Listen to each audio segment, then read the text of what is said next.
Nous proposons d'examiner cette année l'œuvre d'un très grand penseur juif contemporain, peut-être le plus grand, Emmanuel Levinas.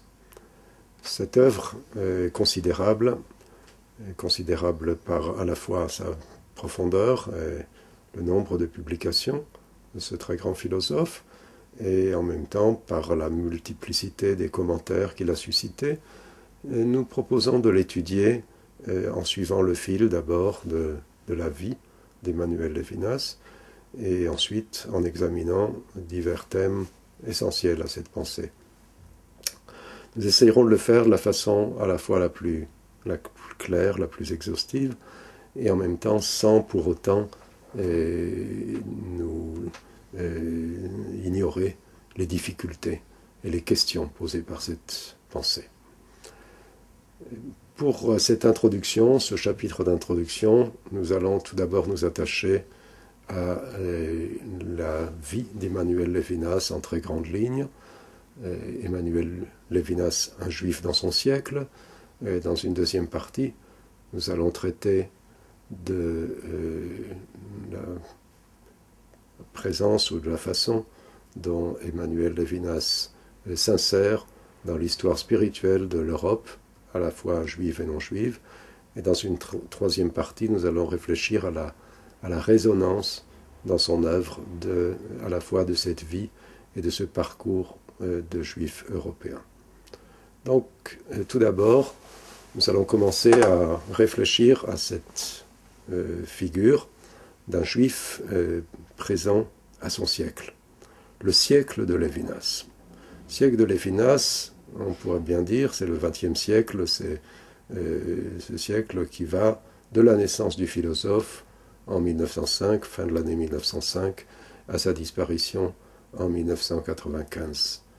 Levinas aura vécu tous les bouleversements, toutes les tragédies et toutes les profondes transformations, à la fois culturelles, sociales, spirituelles et politiques de ce siècle.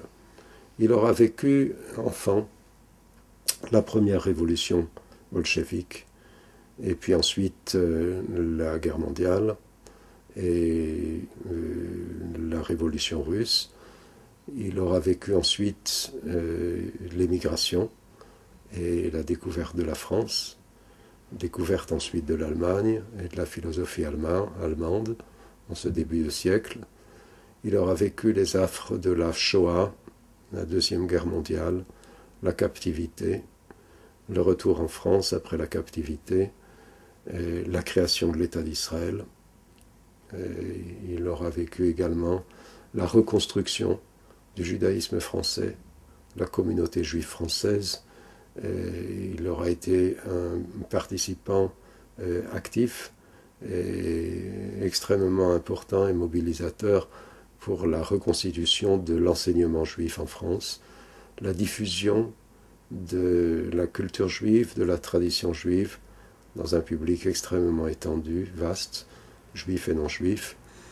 Et il aura suivi attentivement les transformations de l'État d'Israël et tous les bouleversements culturels de notre époque, toutes les modes intellectuelles, les différents courants intellectuels qui ont agité la France après la libération et jusqu'à sa mort en 1995. À tous ces événements, Levinas est extrêmement présent, il est extrêmement affecté, comme on le dira. Et je voudrais citer à ce propos une phrase d'un des maîtres d'Emmanuel Levinas, le philosophe allemand Martin Heidegger, qui disait, lorsqu'il parlait d'Aristote, il disait, on peut résumer sa vie en quelques mots, il est né, il a vécu, il a travaillé, il est mort. Et Heidegger ajoutait que la biographie d'un philosophe est sans importance, il faut s'attacher uniquement à son œuvre, au contenu de son œuvre et au sens de son œuvre. Eh bien, cette phrase ne s'appliquait certainement pas à Martin Heidegger lui-même. On doit sans cesse penser aux corrélations qui existent entre la vie d'un penseur et sa pensée, mais c'est particulièrement faux dans le cas d'Emmanuel Levinas, parce qu'on ne peut dissocier sa pensée, tous les aspects de sa pensée, aussi bien philosophiques que juive, on ne peut pas les dissocier de tout ce qui lui est arrivé dans sa vie et de la façon dont il a réagi à ces événements.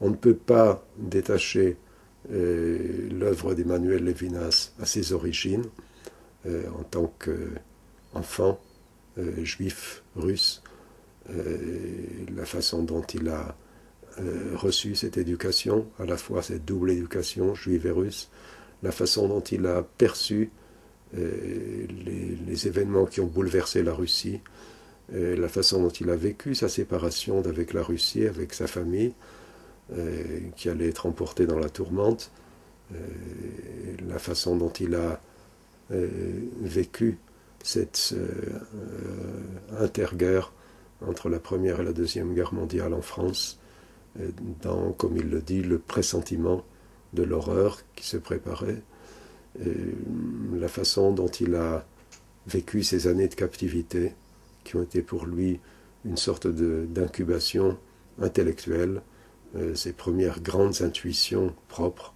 personnelles, philosophiques, ont mûri précisément pendant ces années de captivité, et la façon dont il a abordé la période de l'après-guerre et vécu cette reconstruction finalement du judaïsme français, et également évidemment ce nouveau départ pour le peuple juif qu'a été la création de l'État d'Israël. Tous ces événements, Emmanuel Levinas les a ressentis avec beaucoup d'intensité, et on en trouve une trace dans son œuvre. Je voudrais donner pour seul exemple 2 ouvrages d'Emmanuel Levinas dont nous aurons l'occasion de parler.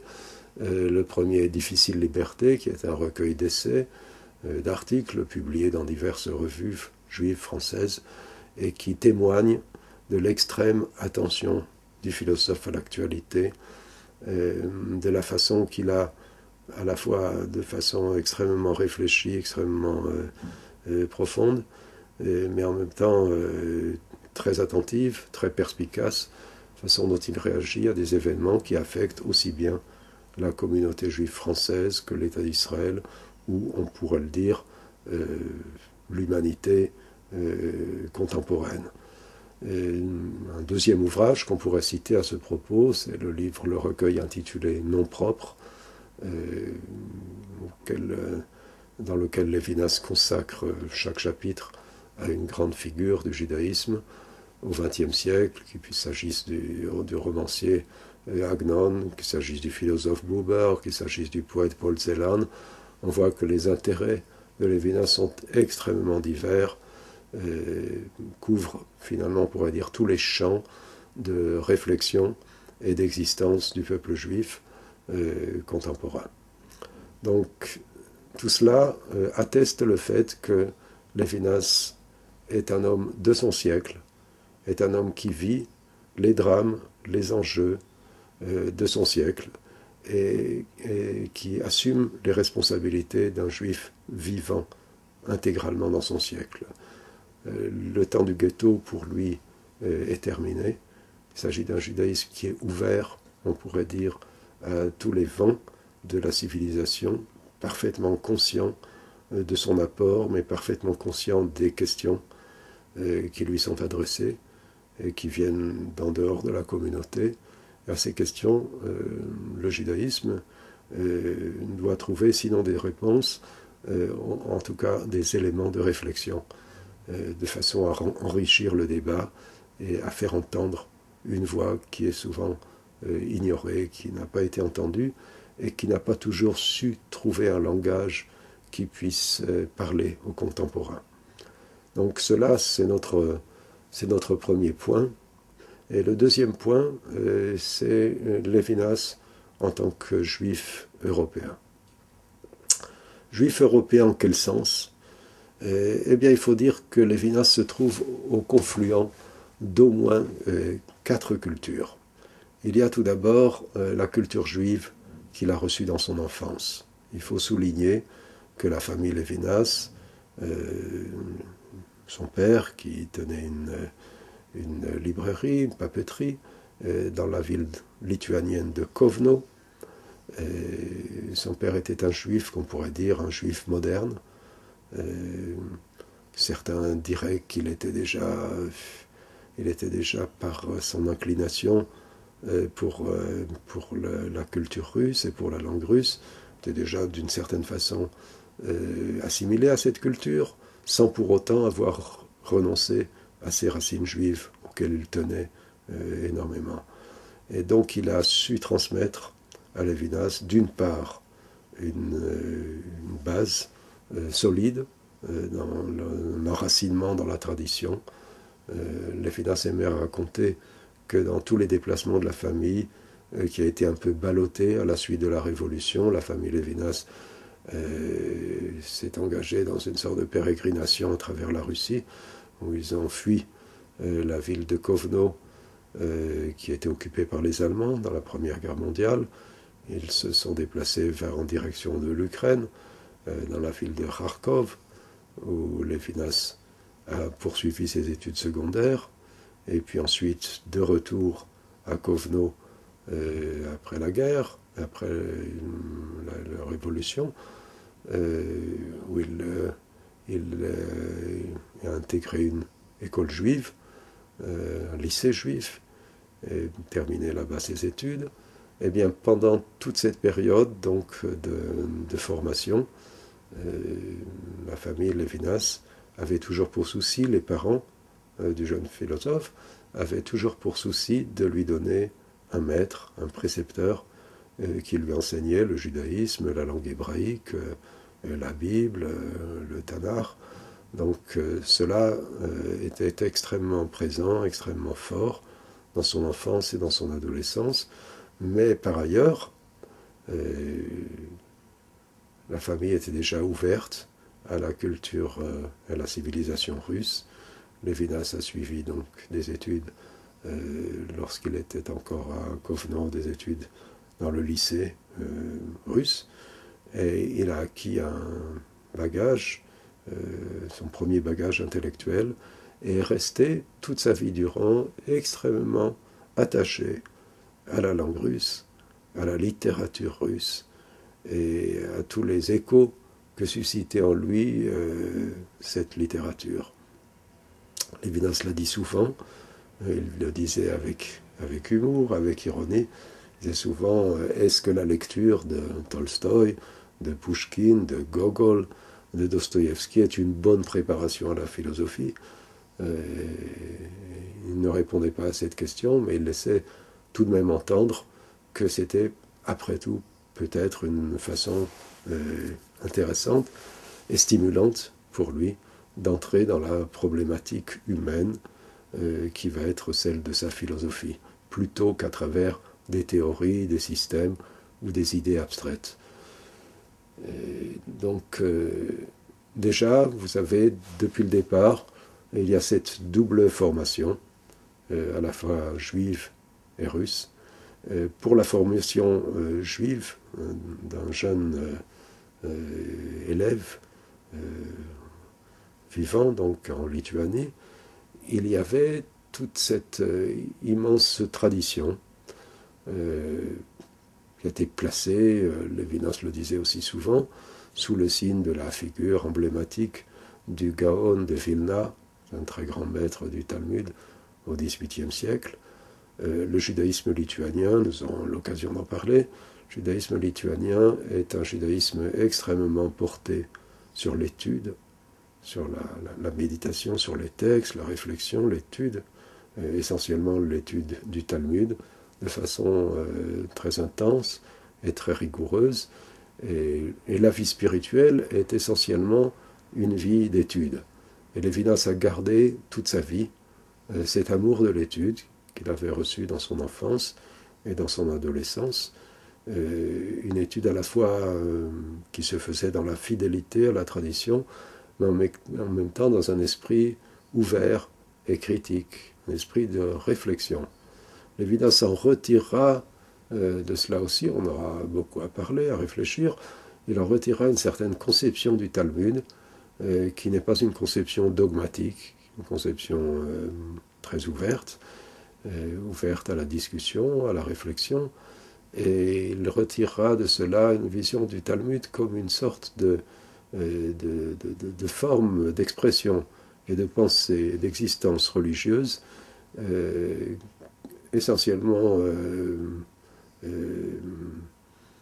on pourrait dire, éloignées, aussi loin que possible, de toute forme de mythe, de toute forme de superstition, extrêmement curieuse, attentive à tout ce que le texte peut apporter pour éclairer notre condition. Donc cela, c'est une première étape très importante. La deuxième étape s'est produite avec le départ de la Russie. Donc Levinas était encore jeune, il venait de terminer ses études secondaires. L'accès à l'université était problématique, sinon impossible, en raison du numerus clausus qui était imposé en Russie pendant ces années-là. Il s'agit donc des débuts des années 20. Levinas donc quitte la Russie et va entreprendre des études de philosophie, langue française, de latin, mais surtout de philosophie à l'université de Strasbourg. Et là, il va découvrir un autre visage de l'Europe, après celui de la Russie, de cette Russie juive et de la Russie tout court. Il va découvrir le visage de la France, qui va le porter, l'imprégner, son œuvre jusqu'au bout. Il va découvrir une France qui était, il l'a dit d'ailleurs, qui était pour beaucoup de juifs russes le symbole du respect des droits de l'homme, du respect des minorités. C'était la France d'après l'affaire Dreyfus. Certains des maîtres de Levinas à l'université de Strasbourg avaient lutté pour Dreyfus, pour l'innocence de Dreyfus. Ils avaient risqué leur propre carrière, leur propre sécurité. S'étaient exposés à beaucoup de déboires en raison de ce combat courageux. Levinas avait énormément d'admiration pour ces hommes. Il le disait d'ailleurs avec aussi beaucoup de force. Il disait, voilà, ces maîtres que nous avons eus à l'université de Strasbourg, c'étaient véritablement des hommes. Et on entend dans cette phrase de Levinas un peu le mot yiddish. Yiddish était aussi une des langues maternelles de Levinas. On entend le mot yiddish de mensch. C'était des mensch, c'est-à-dire des hommes accomplis, des hommes droits, des hommes intègres, des hommes courageux, des hommes soucieux finalement de l'autre, de ce qui va être le grand thème de l'éthique lévinassienne, le souci de l'autre. Eh bien, il avait déjà cet exemple devant les yeux lorsqu'ils entendaient ses maîtres à l'université de Strasbourg. Donc, deuxième chapitre, la France, la langue française, et la philosophie qui était incarnée à l'époque par Bergson, qui était le grand maître de l'université française pendant ces années 20. Et Levinas va rester fidèle à la pensée de Bergson, qui l'ouvre à une compréhension profonde du temps. Bergson, c'est le grand philosophe du temps créateur, du temps intérieur, de la durée, comme il l'appelle. Et Levinas aura beaucoup à apprendre de Bergson, de cette exploration du temps intérieur et de cette découverte en quelque sorte de la liberté liée précisément à cette vie intérieure, à ce mûrissement intérieur du temps. Tout cela est inscrit dans ce petit mot bergsonien de la durée, jaillissement du temps. Et c'est à Strasbourg aussi qu'il va découvrir la littérature française, et en raison en partie de son amitié avec Maurice Blanchot, qui va l'introduire à la littérature, à la poésie française. Et Levinas va découvrir, comme il le dit si bien, il va découvrir qu'on peut appartenir à une nation, on peut y prendre racine dans une nation par le biais de la langue, et par la langue française que Levinas va approfondir son appartenance à la France. Et c'est à travers la langue française qu'il va découvrir de nouvelles possibilités de pensée. Et on sait, on le voit très bien en lisant Levinas, comment, je dirais, plus que s'être approprié cette langue, il en a découvert les infinies possibilités. Il a été capable de moduler cette langue et très souvent d'ailleurs de retrouver certaines racines, certaines significations qui échappent à la plupart francophones et de se créer, je dirais, dans cette langue son propre organe d'expression, ce qui est extrêmement impressionnant. Et très souvent d'ailleurs, la philosophie de Lévinas, on aura de nombreux exemples à ce propos, la philosophie de Lévinas se laisse entendre comme une sorte d'écriture poétique. Il y a quelque chose de très beau dans cette langue, de très nouveau, de très original. Donc, découverte de la France sous ses diverses facettes, et en même temps fierté d'appartenir à cette nation démocratique, et en même temps, Lévinas est ouvert à l'Outre-Rhin. Il va découvrir à Strasbourg l'œuvre d'un philosophe d'origine juive, du nom de Husserl, qui va l'introduire à la phénoménologie. La phénoménologie, c'est, je dirais, l'outil philosophique, l'outil conceptuel de Lévinas. On peut en dire juste un mot maintenant, on aura l'occasion d'en parler, mais on peut dire que la phénoménologie, c'est cette capacité des philosophes inspirés par Husserl de se tourner vers le concret et d'abandonner, je dirais, l'esprit de système pour une sorte d'attention et de lecture et d'interprétation, ou plutôt, comme on le dira dans le sillage de Heidegger, d'herméneutique, interprétation de notre vie quotidienne, de notre existence concrète et corporelle. Donc une extrême ouverture au réel et sensibilité au réel. Et tout cela, Lévinas va le découvrir, il commence à le découvrir à Strasbourg, et la lecture de Husserl va l'amener en Allemagne, va l'amener à Freiburg, où il entendra ce grand maître de la philosophie contemporaine dans ses derniers cours et séminaires.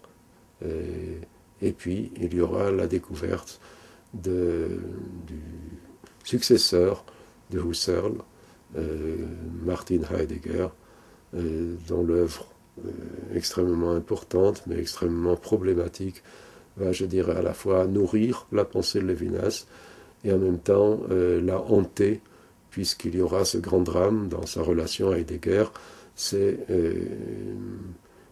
l'engagement de Heidegger dans le mouvement nazi dès le début de l'accession de Hitler au pouvoir, même un peu avant, en 1933.